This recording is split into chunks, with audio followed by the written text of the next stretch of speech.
affirmations. What's the affirmation? I am a channel for peace and serenity. How many of you are a channel for peace and serenity? All of us are at one point in time or another, but sometimes we're not necessarily. And the question today, and it is, what is in my attic? What is in my attic? You know, last week I was watching an old movie, and it was a New England home, and it was a large house, and they spent a lot of time in the attic. And up in the attic, there were trunks and furniture and papers and letters, and the lady of the house kept going up there, and the man of the house kept going up there, and the kids kept going up there. The kids went up there mostly to play, and they didn't take any of it very seriously. But the husband and wife went up there for different reasons. The wife went up there when she was kind of melancholy and thinking about the past. And the husband went up there because he had done something really bad in his life, and there was some evidence of it up there, and he was trying to find it. So they were up in the attic. Where's the attic in you and me?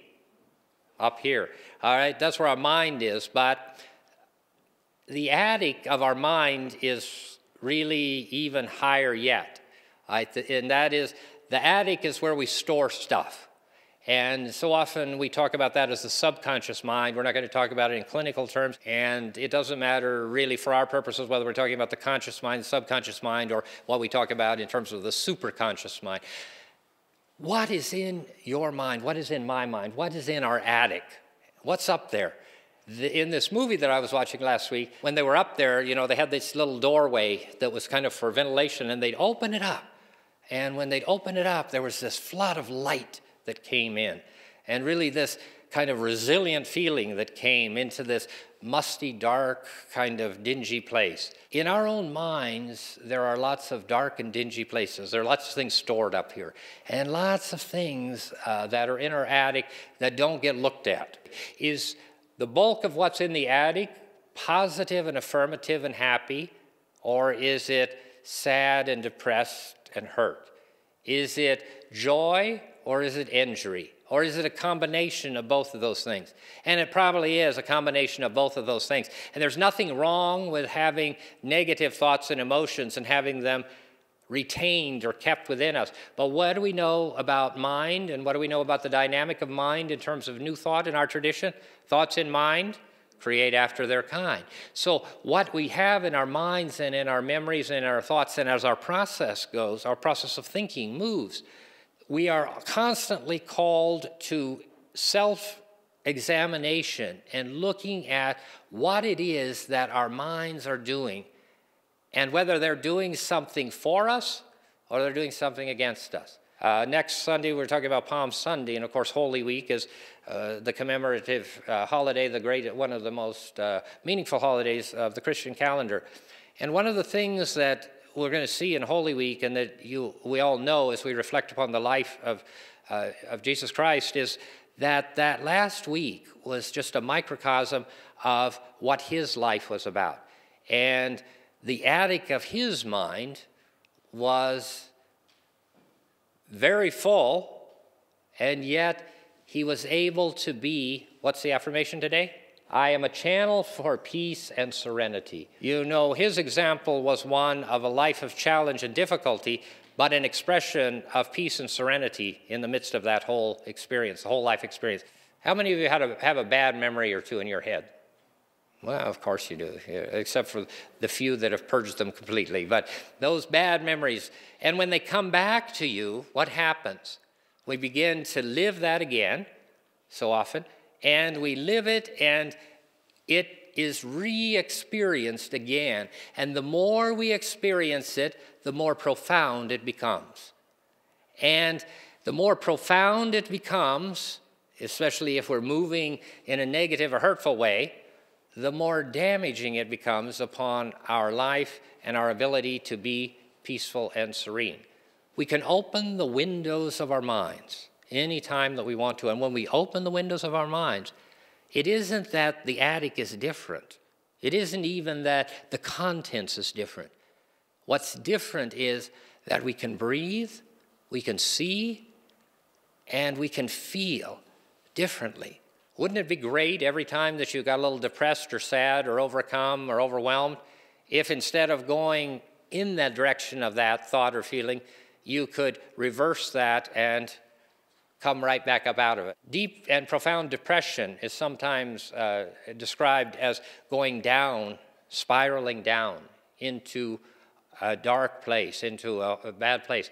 And then as we come up out of that, as we begin to recover from it, it's the same spiraling effect. It comes up and up and up and up and up until we come into the light.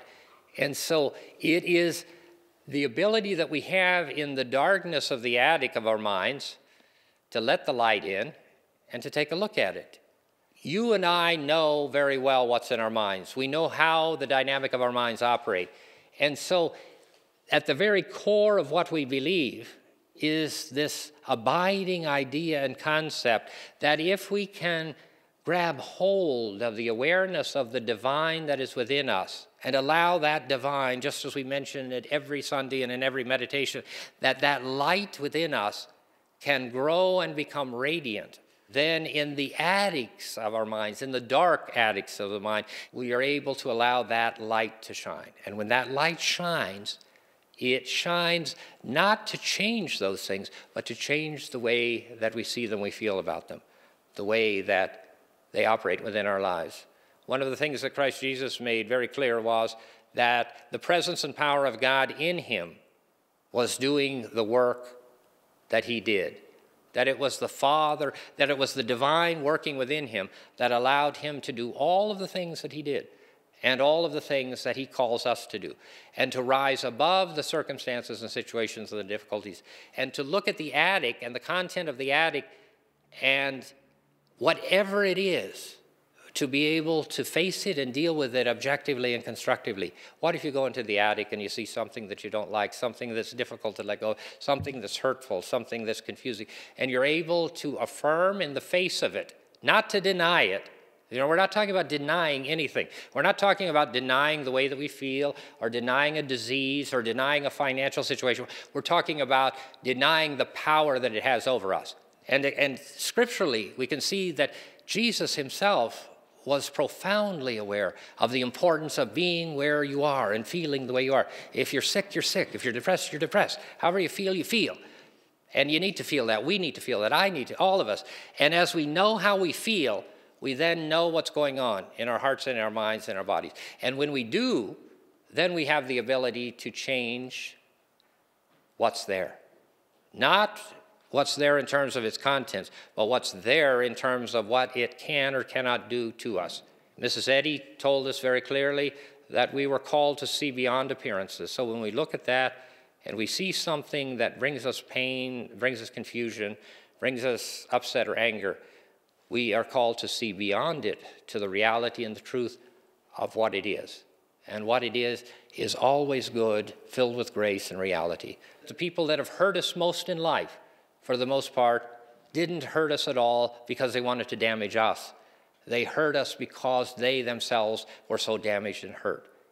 The reality is that, as Buckminster Fuller said, so many of us are damaged, and because of that damage, we live it out in our daily lives. And the message of New Thought, the message of truth, the message of spirituality and Christianity as we perceive it and know it, is to see beyond that and to allow ourselves to climb up into the attic, to go into the dark places, to look at things that reside in mind and thought, and to allow the clarity of light to shine upon them.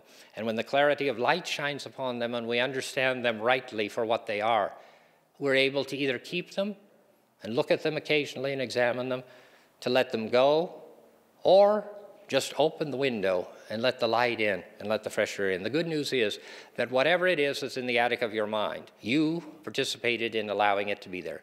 The good news is that because you let it be there, it is there for a purpose. And it is there for a purpose not to hurt you. Not to hurt you. It is there for a purpose to allow you to understand who and what you are and the dynamic of how it is that your mind and thought and spirit are to operate. And the mind and thought and spirit are to operate through the lessons that we learn from the experiences that we encounter. One of the hard things about New Thought is that we talk about the fact that we are right where we are because we are where we need to be every single moment of our lives. And that means that when you are in the dark and dingy attic, or when you're in the basement of life and the depression of it, you and I are there because that's where we need to be. And we are there for a purpose. And the purpose that took us there is the inner knowing that resides within our being and our mind that takes us to the place where we need to be so that we can be aware of that which we need to do. And that which we need to do is to affirm and claim the reality and truth despite appearances to the contrary.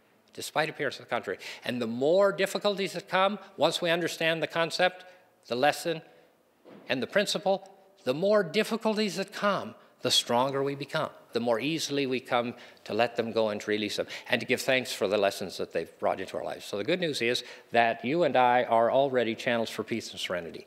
The good news is that peace and serenity surround you, fill you, and empower you. You and I are created in the likeness and image of our Creator.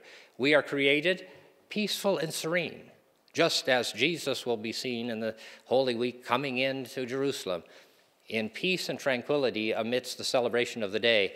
And then at the later part of the week, when he's faced with death and worse, he still is peaceful and serene. Peace and serenity come from the reality and truth of who we are, not from circumstances and situations. And so this week, I would like to invite you to look at the attic of your mind. Look at what's in there. Look at how often you bring it out.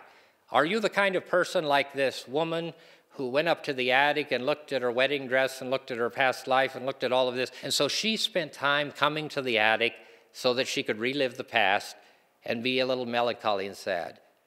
Is there something in the attic like this husband that's there that nobody knows about except you, and you're hiding it there for some reason? Or is the attic of your mind as the attic was in that movie for the children, where they came up and they dressed up in the dresses that were so melancholy for the mother, and they had a good time up there because they didn't really attach the significance to the things that were up there. So this week, take that question and take a few moments to sit aside. And it's a question that I think is very useful, even if you do it a few times a day. And walk through the attic of your mind. There are probably a few things that need to be thrown out, a few things that need to be examined, a few things that need to be looked at. And if they need to be looked at because they are damaging you, then perhaps there's a little bit of work that you can do to clean the attic and open the windows and let the light shine in. So this week, go into the attic and stay out of the basement.